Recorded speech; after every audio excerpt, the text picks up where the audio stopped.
Tell us your thoughts. Send us a voice note to 485-9797. We want to know whether that make any sense. Listen up for a new topic each morning in the AM Mayhem Morning Show. All righty then, it is with the complimentary Frisco ice cream this morning, and we still have Fitz Bramble here with us.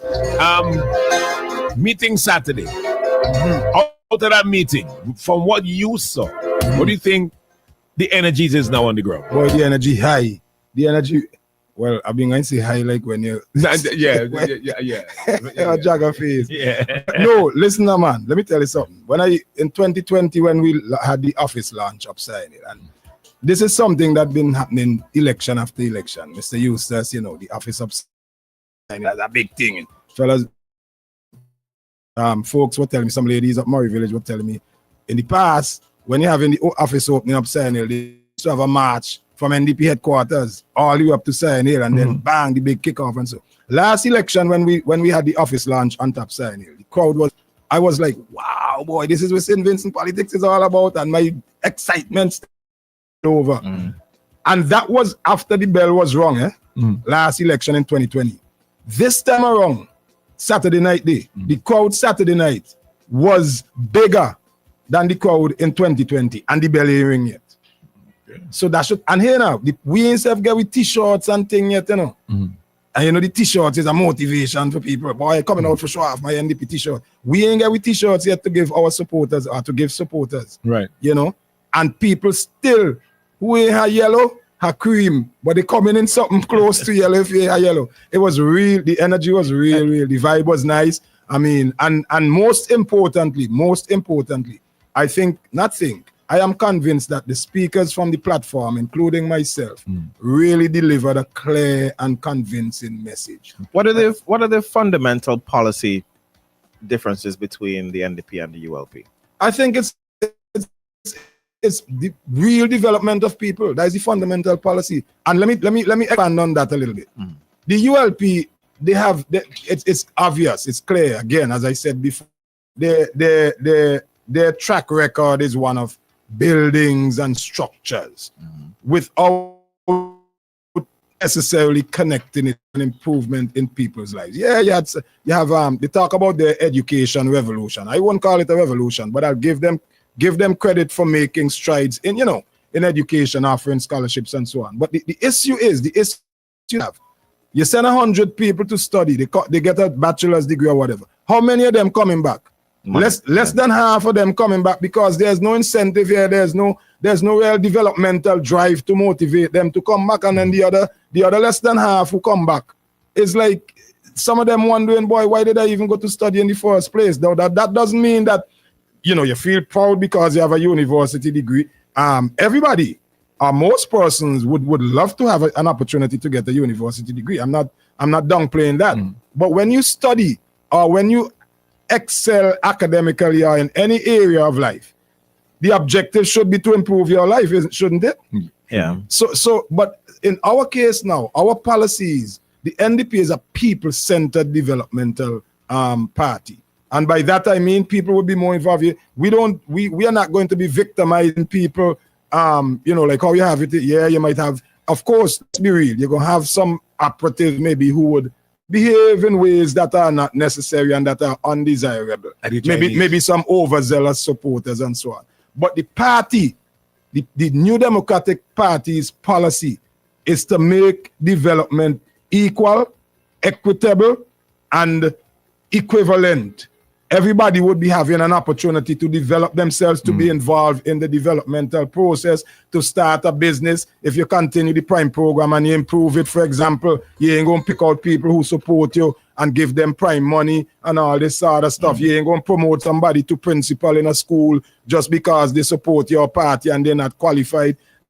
Those kinds of things in small developing countries, those things are very debilitating. They're they humbugging. Let me put it in a simple way. In terms of, people making progress. So would you say, because you mentioned something just now, that maybe a fundamental difference between ULP and NDP is that ULP believe in big government, as in a lot of governmental control, and NDP are a little more facilitators of private sector. Local community development government. That is the approach that we are going to take. Do you know there's a ministry of local government in right now? If you go in the budget, there's a ministry, I think, under the same urban development. Yes, Benava Bong, she's the minister of local government. Ask them to explain to you what is local government. How does it work? I remember back in the days when I was a youth man in Beckway going to school, they used to have what they call... Beckway? Yeah, I grew up in Beckway. I lived in Beckway from since I was... Sorry, he's all of you, Wait. Norwich. He's all of you. Wait, that Jagger. You see, you're too young. You don't ask your daddy. You don't ask Andy. Andy might know a little bit. But okay. Look,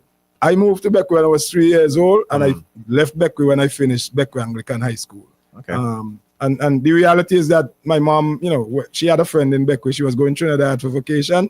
The friend decided to keep me till mommy come back. When mommy come back, they say, boy, now we love this youth man too much. Yeah. We ain't sending you back. Literally, that is what happened. Wow. But that's for another time. Let me get back to the CUSSU. So, yeah, back in the days, you had the Beckway District Council.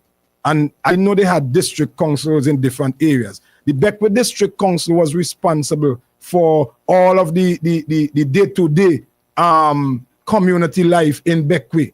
So if the cemetery need cleaning up, the drains need this, you know, a overhanging tree need cutting, you ain't had to come down and go in no minister office to get that.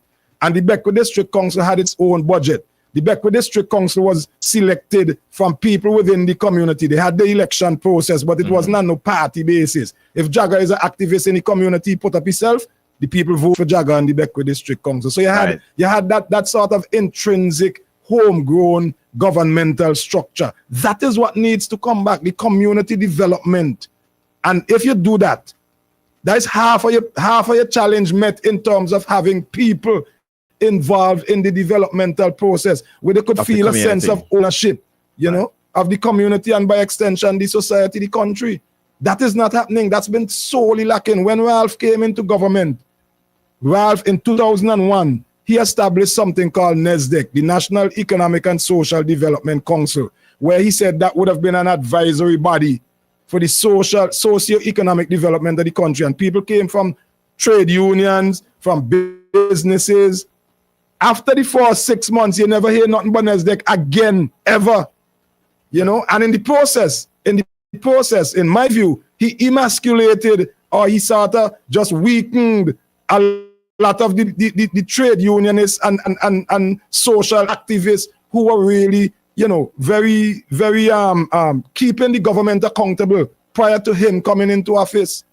You know, that is why he was able to get into office, because there was a lot of these NGOs and social activists like Glenn Jackson and them who were able to mobilize the people, you know, and well, unfortunately, it degraded into illegal activities like blocking the road and so on. But ultimately, it was the civil society, yeah, and the activism of civil society and persons, activists in the communities and societies that eventually brought down the New Democratic Party. So you know, so the you mentioned something else a while ago about the education revolution, more people getting degrees, but coming back and realizing that maybe not St. Vincent isn't the place for them to further their lives.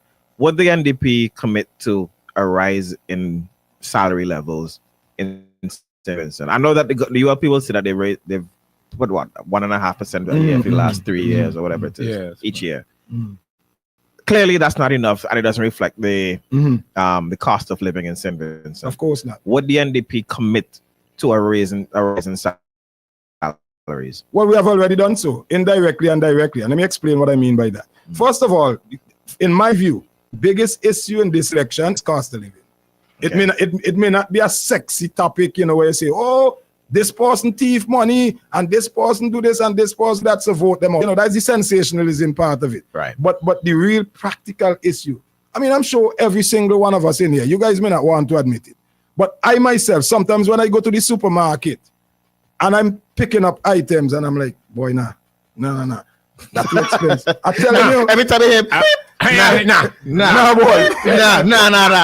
Nah. Can't make it. You know, so that is going to be the main issue. So obviously, you have to be able to bring relief, immediate relief to the people. That's why we talk about reducing the VAT from 16 to 13%. As a matter of fact, personally, I think we after in the not too distant future we would have to look at maybe reducing the VAT by even more than that. But at least it's quite substantive right now. The intention to reduce it from 16 to 13%. Yeah, it means immediate relief in your pocket.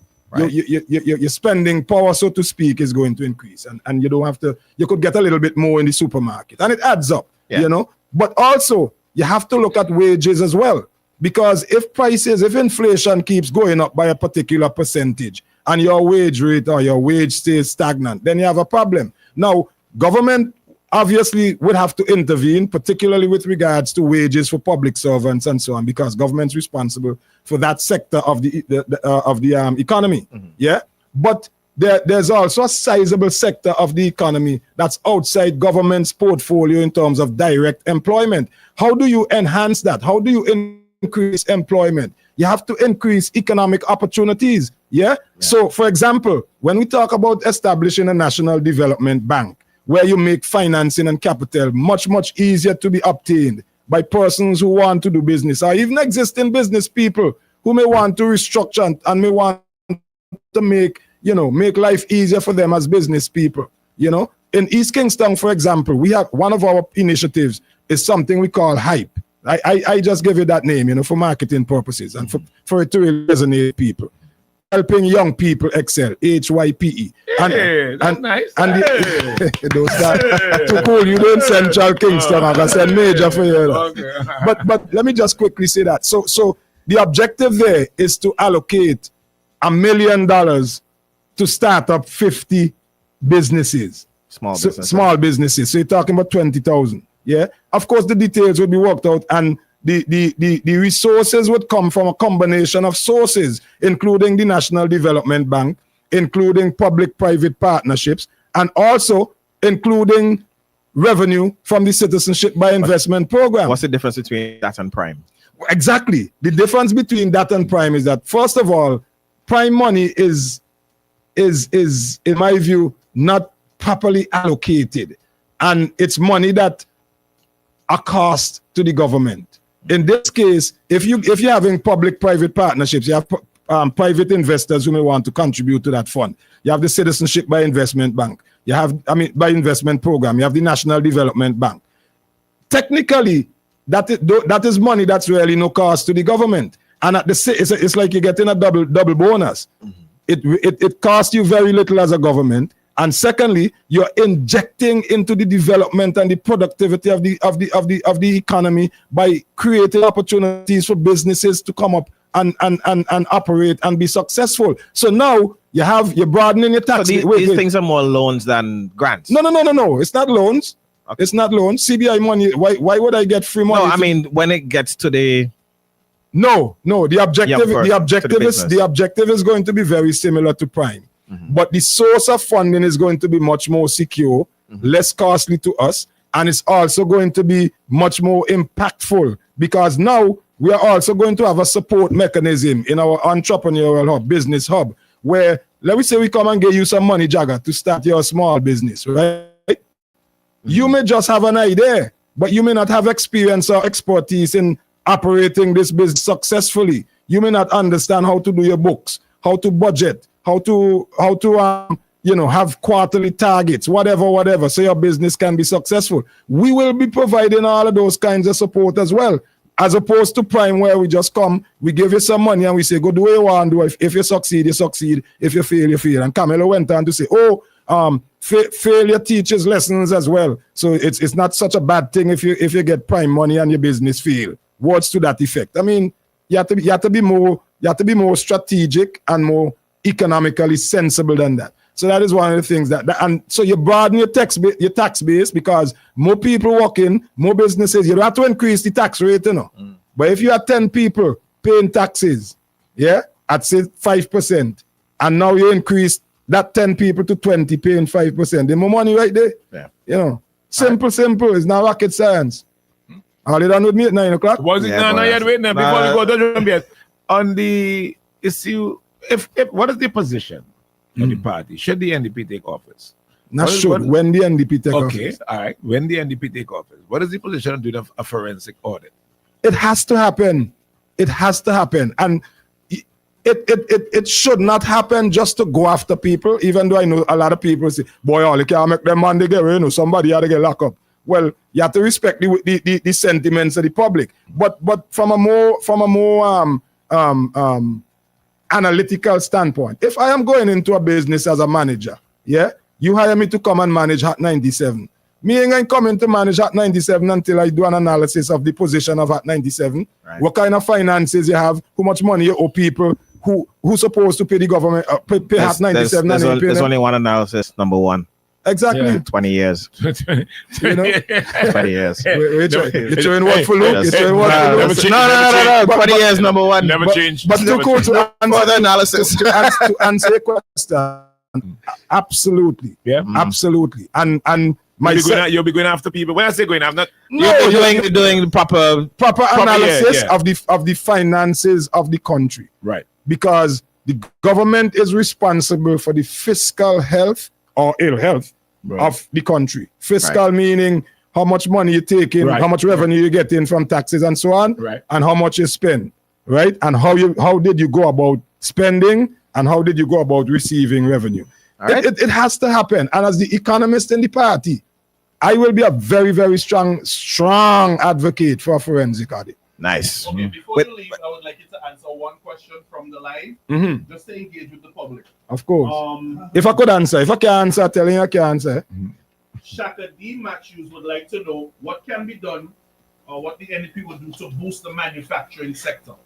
That's a very good question. And I think the first thing we have to do is analyze, and I don't want the song to out there, but you have to do assessment of what we have here in St. Vincent, right? For example, if you're going to encourage the manufacturing of computer chips, are we in a position to really do that profitably?